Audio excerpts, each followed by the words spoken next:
This is the ultimate spring, summer, fall, and winter sleeping bag. And here's why. This is the Dolomite 1 Duo, a double sleeping bag that's rated to 50 degrees, 30 degrees, and 15 degrees Fahrenheit all in one. I go camping with my girlfriend quite a bit, and she's a way colder sleeper than I am. Our previous sleeping bag was a 0 degree, which is way too warm for us to use in the summer, and it was really bulky. So after looking around for a while and seeing what was on the market, we stumbled upon this. This sleeping bag has 3 different temperature ratings, plus it really isn't all that bulky, and we can each use the sleeping bag at 2 different temperature ratings at the same time.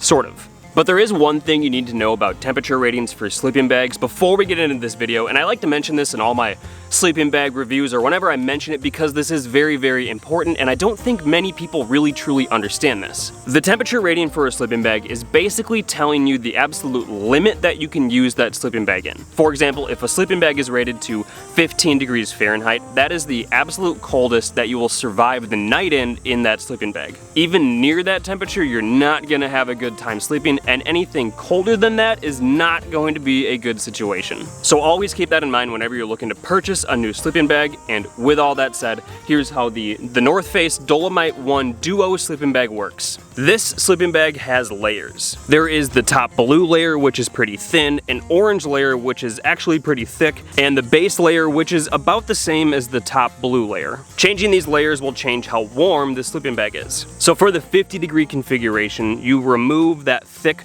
orange layer and only use the blue layer. It's a very thin sleeping bag, but it makes sense for warm summer nights. For the 30 degree configuration, you remove that blue layer and only use the thickest orange layer. This is good for when it's going to start to be getting a little bit chilly at night, but not go below like 40 degrees. And for the 15 degree configuration, you use both the orange layer and put the blue layer on top, sleeping under each of those. You're only going to have that thin base layer underneath you, but that's why you use a good sleeping pad to keep you warm throughout the night. Without a sleeping pad, it's not going to be very fun. This should keep you nice and warm at below freezing temperatures in the winter. The setup is pretty easy. Unzipping and changing the layers really doesn't take much time at all. What I think is kind of cool is that you can actually sort of use 2 layers at 2 different temperatures at the same time. Me and my girlfriend have this setup, so the top layer is the orange layer, and at the middle layer is blue. This way she can sleep underneath both of those layers and be nice and warm, where I am so much more of a warmer sleeper, I can sleep just under the blue layer and keep the orange one off of me. And if I need to, if I happen to get cold, I can pull that orange layer on top of me.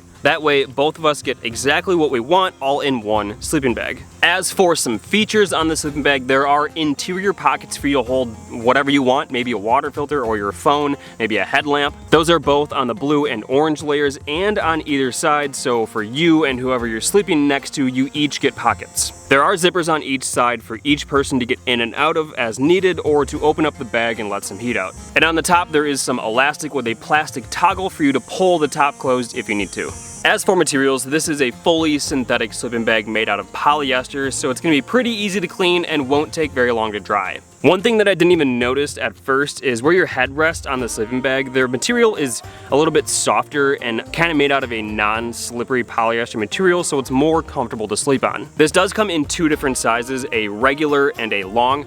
The regular measures 78 inches long and 60 inches across, where the long version measures 84 inches long and again 60 inches across. I have the regular version, which works great for me, and I'm like 5 foot 10 inches tall. I still have plenty of room around my feet and my head inside of this. I think the regular version will work pretty good for most people unless you're over like 6'4". Also, the sleeping bag does not come with a sleeping bag hood that some sleeping bags have. This is just straight across at the top. As for packing up the sleeping bag, it's super easy and takes like no time at all. You could probably just stuff this in the stuff sack, but for me, I fold it in thirds and roll it, and then it fits super easy inside the bag. Everything inside the stuff sack weighs just about 9 pounds, and it measures 20 inches long by 14 inches wide. But like most things, this isn't perfect, and there are a few problems that I have with this. One thing that I don't like is that the bag is just slightly tapered, like just barely, but it is. For a 2-person camping sleeping bag, I'd rather just have a fully rectangular sleeping bag that both me and whoever I'm sleeping next to have plenty of room to roll around in. At least for me, I roll around in my sleep a lot, so having as much room as possible is better. The whole sleeping bag also is just very slippery even when you're sleeping inside of it. The material around your body is that slippery polyester sort of sleeping bag material, so it slips around underneath you a lot. When I first used a sleeping bag, I found myself sort of like tangled up a lot in it, and me and my girlfriend both sort of fight over the sheets or the covers because it's just constantly slipping around and moving quite a bit. At one point, the zippers, which are supposed to be on either side of you, got rotated so they were in between me and my girlfriend.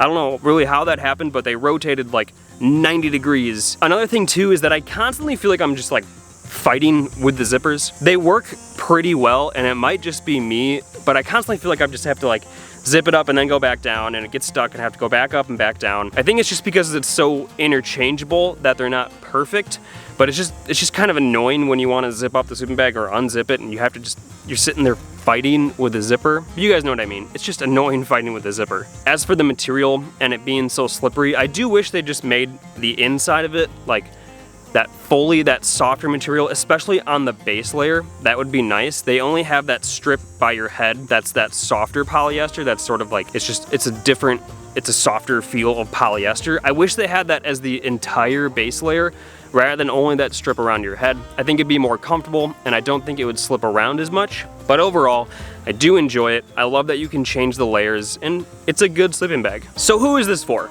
Well, it's great for 2 people who want to share a sleeping bag and don't want to have like 4 sleeping bags for every single season.